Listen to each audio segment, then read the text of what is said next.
Hi, this is Rima Islam, and this is my last assignment for the 6 month internship that we were all doing for Heritage for All. My topic for this month is public policies and rural cultural heritage traditions between Bangladesh and Greece. Throughout my 6 month tenure, I've constantly been focusing on both countries, Bangladesh and Greece, mainly because um, my work and my studies and whatever experience I have in the realm of cultural traditions probably just focuses around these two countries because I've extensively worked and studied in both countries. So it's just a matter of how much or how well I know of the of let's say the policies or the work structure or the work environment and the traditions that these countries basically have valued. So this month's subject on public policies is basically just going to look at some very basic issues because honestly speaking, I don't think I'm at all any kind of an expert to talk on policies.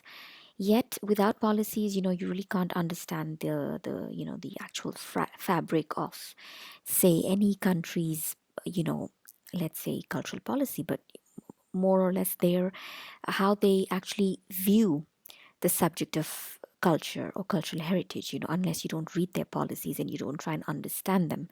And as a student of heritage management, the cultural policy is at least something that I have looked at and I've considered in my work as well.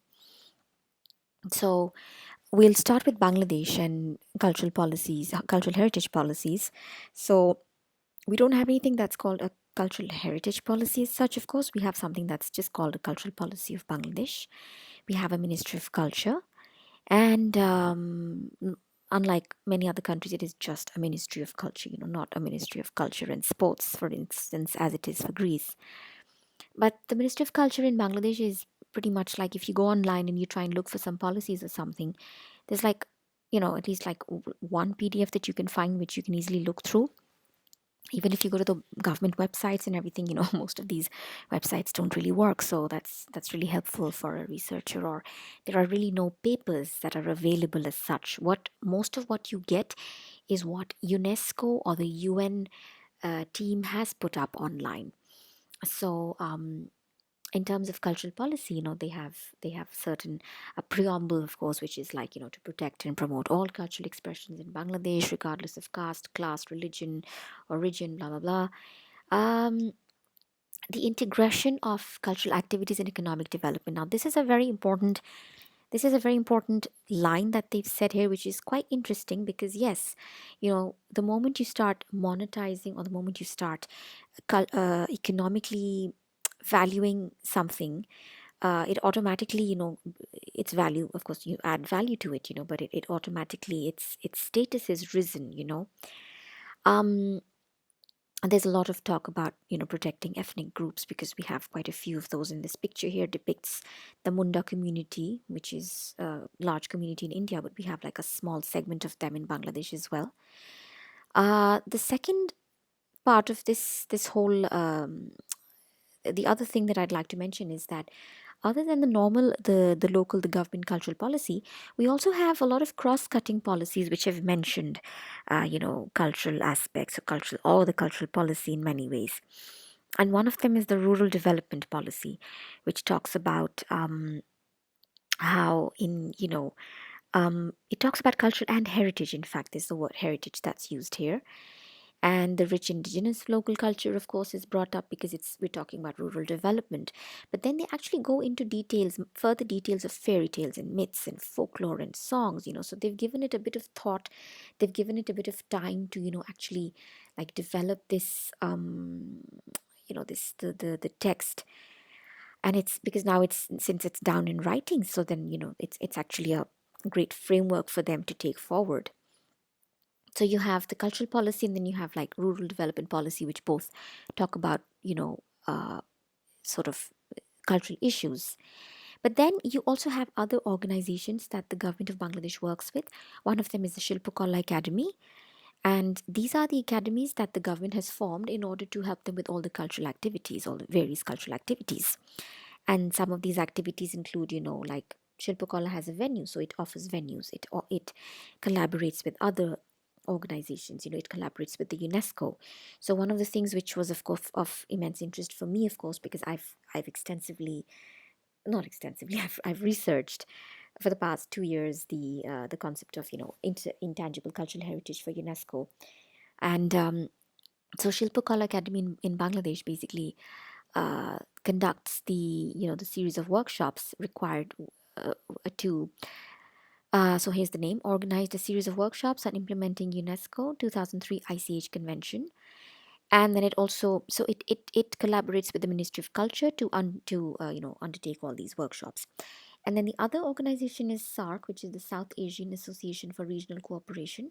So SARC, we have about 8 countries like India, Bangladesh, Pakistan, Nepal, Bhutan, Maldives, Sri Lanka, and Afghanistan.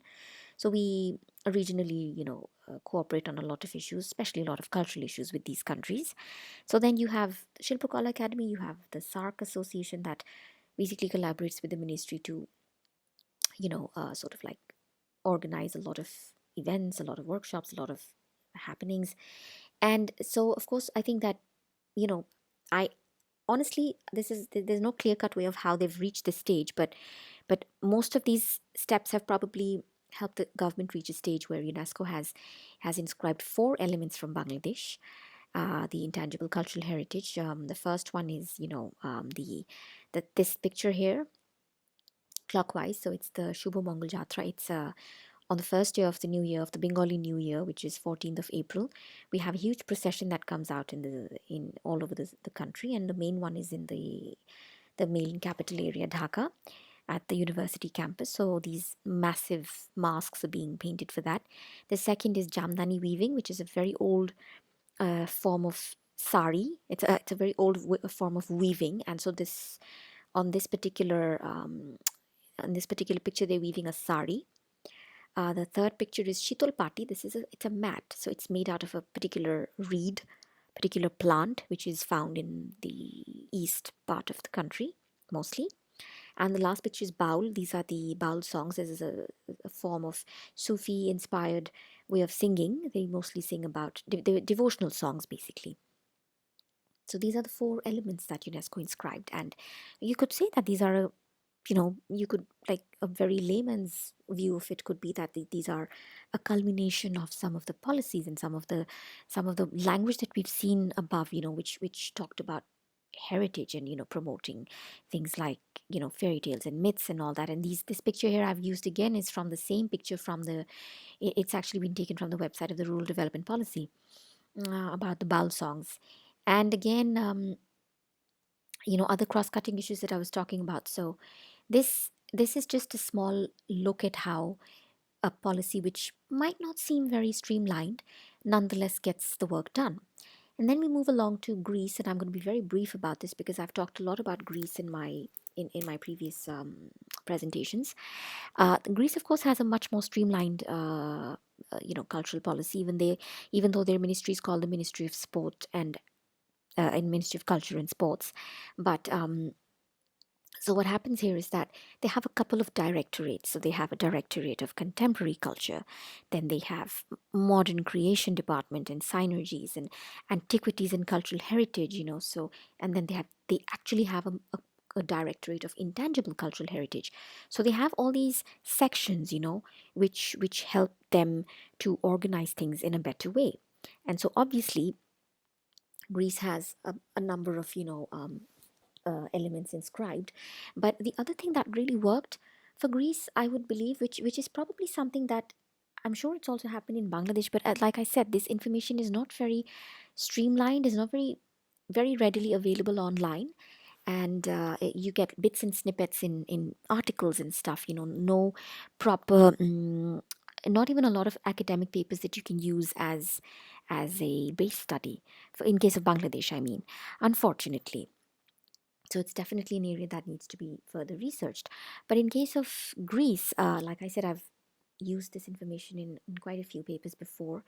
But in Greece, one of the things that really worked for intangible cultural heritage being promoted was how the locals collaborated. So In this picture also you're seeing the mastika growers of Chios, the island of Chios, where this particular element, that's a gum resin from a tree, mm, was it was inscribed in the UNESCO list of ICH, and they formed a very organized group of, like, it was called the Mastika Growers Association. So it had to be a bottom up approach. It had to be the locals that valued their own intangible cultural heritage, and they are the ones who are still the, the, how do you say, the stall the the preservers, you know of this cultural heritage. So yes, of course the government is supporting them, and they've been inscribed in the list of UNESCO, so they've been internationally recognized. But if the people there don't work towards it, then it's pretty much a useless sort of a thing, that they just got inscribed in the list, but there's nothing much coming off it. um so in terms of looking at people working towards promoting cultural heritage, we go on to the next part, where I again go back to the cross-cutting policies, and I again come back to Bangladesh, where I'm going to talk about something which, this is not something that's been mentioned in any policies. Perhaps if I looked much deeper into the fishing policy, this might have come up, but I couldn't really find it. Perhaps it's there somewhere and I just probably missed it. But otter fishing, using otters to fish in Bangladesh, in the Sundarbans area, the World Heritage Site of Sundarbans, is a very popular way of fishing. So we're probably one of the few countries in the world that actually use otters for fishing. And this is such a unique concept that um, a lot of researchers from abroad came to Bangladesh to try and learn this technique, so they could go in and encourage farmers in other countries where otters were actually getting extinct.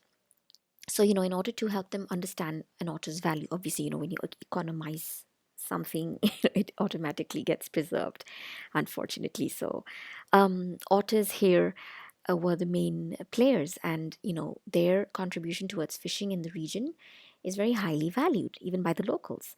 But the other problem is that in the fisheries department, or fisheries policy, or in the forest department, the environment policy here that we are seeing, they have a lot of issues where they need to let the fish replenish their population. So a lot of time these fishing bans are imposed on the fishermen, and it really impacts them because they're very poor and they depend completely on their fishing. And so that might affect the way the otters are being looked after, because if a fisherman can't look after himself, then his pet or his otter might be neglected as well. So this particular, we I just hope that that little these cross-cutting issues, where you have the forest department saying, okay, we put a ban on the fishing, but I hope that these little cultural activities that happen on a very small scale in little pockets of each country, that I wonder how much these policies actually impact these particular, traditions, because I don't think that the fishery department ever thinks that putting a ban is in order to help the species of a particular fish in a particular river replenish, right? But then again, you're affecting a whole lot of other things. You could be affecting other fish. You could be affecting, of course, the livelihoods of the fishermen are being affected because they have no alternate income source. But then you have these little things, like there's a small pocket of fishermen in Sundarbans that use the otters for fishing. Um, uh, but it's the only part of the country that does that. But then you have this unique culture, and I wonder if it will ever impact this particular tradition. So overall, those are the list of some of the images that I used from the net. So overall, the whole concept of this little presentation was to actually take a look at how some policies are there, but some policies are also cross-cutting issues, and they talk about other issues. But I wonder how much of these policies, even though in text they might seem considerate of other policies, but in reality they don't get implemented in the same way. So it's not just culture, but it's about, I think this applies for literally any policy that's ever carried out for any issue. So, well, that's it for now, and thank you very much. And I wish you a great end of 2019 and a happy new year.